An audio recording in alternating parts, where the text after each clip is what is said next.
Today we're doing a cinnamon roll challenge, sourdough cinnamon rolls to boot. My daughter and I were in the city and we picked up a cinnamon roll, and it was so flaky and different than what I'm usually used to making, which is like a leavened dough. And we realized it was more like a biscuit cinnamon roll. So we're doing two different versions of cinnamon rolls today. We're gonna do one that is fully leavened. It's from our book. So I'm gonna go through and I will link the recipe and you can go and you can try it for yourself.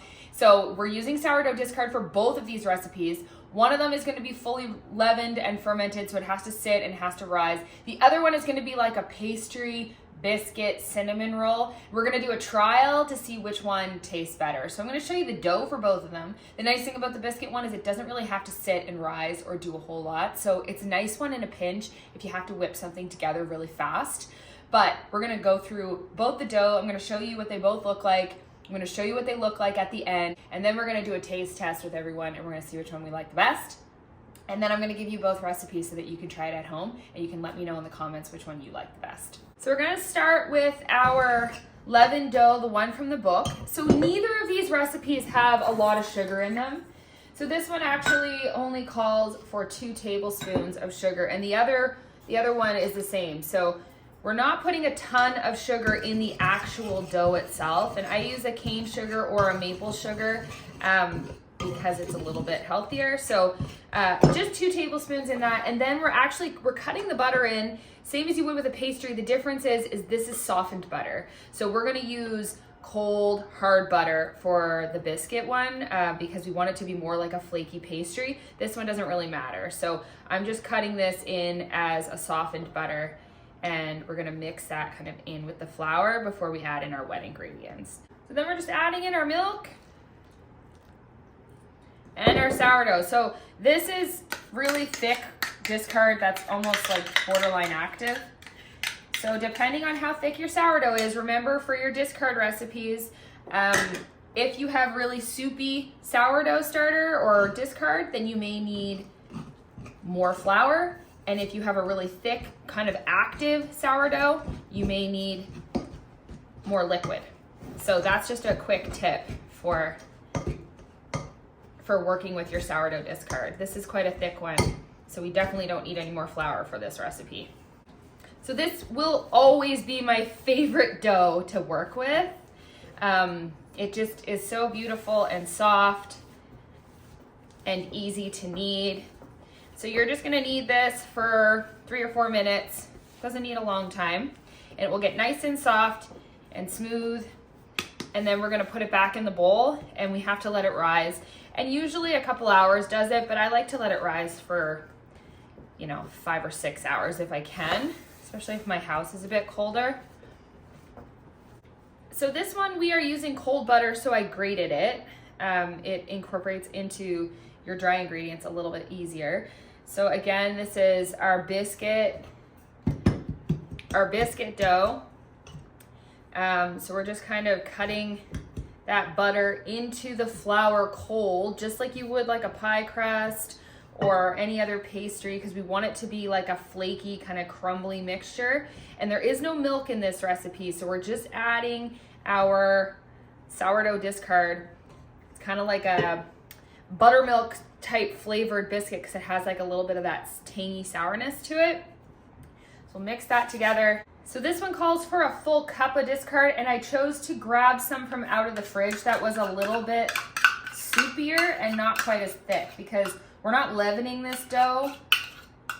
We're not letting it rise. We don't really need that component. We want it to kind of rise when it goes into the oven, obviously, but we don't want to develop the gluten the same way that we do in a leavened dough because we want it to remain flaky. So you're gonna mix it up, like cut it up kind of as you would any pastry, and then we're gonna mold it together. And I am gonna let it sit for a little bit, just like we would our pie crust, just to kind of let all of those ingredients kind of come together, but you don't have to. You can roll this right out once you have the dough made, which is kind of nice about this one as opposed to the other one that you have to wait a bit. So that's the dough all finished. And again, it looks a lot like a scone or a pie crust or something like that. Whereas this one looks like a nice fluffy dough that's gonna leaven. So this is my favorite cinnamon roll recipe, this one right here, that I've ever had in my whole life. So I am really curious to kind of see what this is gonna taste like. We're gonna just leave this to sit just for a minute. You can wrap it up or you can put it back in the bowl just to kind of let because it's quite flaky right now and I kind of just want everything to kind of come together a little bit better. So I made up the filling. I'm gonna do the exact same filling for both. So this is just half a cup of butter, half a cup of brown sugar, half a cup of cane sugar, or I do half a cup of coconut palm sugar and half a cup of maple sugar for lower glycemic, and then just 2 teaspoons of cinnamon, and then we just blend it all up. So I beat it all together with softened butter, and then we're just gonna spread it on the dough and roll it out. So I like to roll it out and then trim the edges to make a perfect square. So you'll see I have all these little scrap pieces off to the side. You can roll those out and make one extra cinnamon roll if you want to, but I like to roll them out in a perfect square, just so that the rolls are a little more even. I cut the ends off and I kind of just made it into its like own little misfit cinnamon roll, but these fit perfectly in a 10-inch cast iron. And we're gonna stick them in the oven. So here we have the Biscuit cinnamon rolls all out of the oven. And they're nice and flaky and like a pastry, and I think they're gonna be really delicious. But we're gonna let those cool. We're gonna roll out the other dough and put that in the oven, and then we'll compare the two. I mean, you can tell this dough is obviously quite a bit easier to roll out. It's beautiful dough. It's fluffier and all that. So it's definitely a different product that you're working with, but I'm really curious to see which one is tastier. So we're just gonna spread this out. I don't really trim the edges of this one because it's not a stiff dough. So I try my best to get it as equal as possible when rolling it out. And it doesn't have to be super thin, kind of be whatever you want. So I like a bit of a thicker cinnamon roll when making it with this dough. So I'll probably leave it just like that. Another tip with this dough, I almost melt the butter before whipping it. So this is gonna look a little different than when I spread it on the other one. It's very much like whipped because I melt the butter. Because this dough is really soft, I find if it's not like that, you'll end up pulling holes in your dough. So just a quick tip on that. Just about melt the butter down and then whip it with your sugars and your cinnamon. So once that's all on there, we're just gonna roll it up.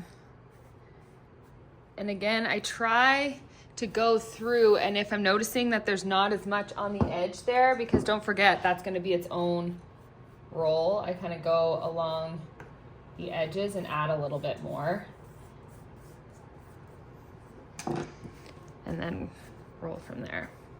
So these fit on a 12-inch cast iron instead of a 10-inch. And I would suggest putting parchment paper down for these ones because I find that otherwise they tend to really get stuck on the cast iron because of the sugars.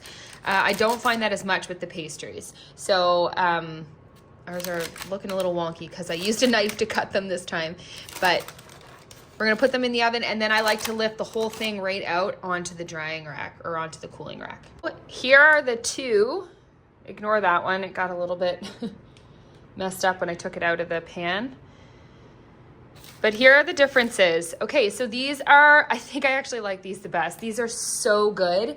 So they taste like a biscuit, but they're like flaky, and they have obviously your cinnamon and sugar, so they're really nice and sweet, like almost like melt in your mouth pastry.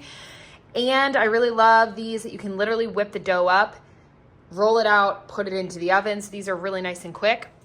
These have been my go-to for years, very versatile, and I love how fluffy they are. So these are the leavened ones, again, like your basic traditional style, like really gooey, fluffy cinnamon rolls, and these are more of like a denser, flakier cinnamon roll. So I think I like these ones the best, the biscuit ones. I'm gonna ask some people what they think. We're gonna do a little trial. We're gonna let these cool and put a glaze on them, and then we're gonna do a little trial. Okay, so Daniel is our first subject. So we have this one on the... Okay, don't tell me though. Okay. These are separate. Yeah. Okay.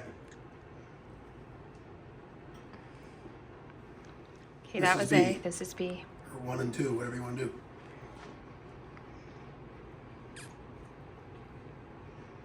Okay, which one's the best? No question. Really? Okay. Well, so I like this one the best. the problem is though, these were warm. Oh. But I do think it was better flavor. Okay, so this is my regular one that I make all the time. Okay. These are like a biscuit pastry style cinnamon roll. So this was a lot nicer bite. A nicer bite, okay? Because they're fluffy and gooey. Yeah. Okay. Okay, Ellie's turn. Get the first one.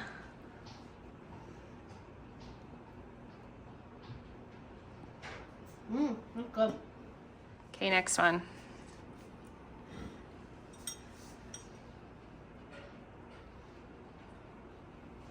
Which one do you like the best? The second one? Same with Dad. Okay, so Ellie says our traditional fluffy cinnamon rolls is her favorite, not the biscuit. Okay, your turn.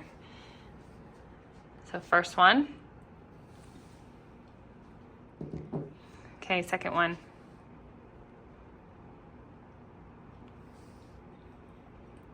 Also yummy. I like that one more. You like that one more? Okay, everyone except me likes our fluffy traditional cinnamon rolls. So I'm curious which one you guys like the best. Ellie still says that these biscuit cinnamon rolls are way better than the ones that we bought from the store, but this is still their favorite. So I'm gonna give both the recipes for our fluffy ones and then our biscuit cinnamon rolls, and I want you guys to try them and tell me in the comments which ones you like the best.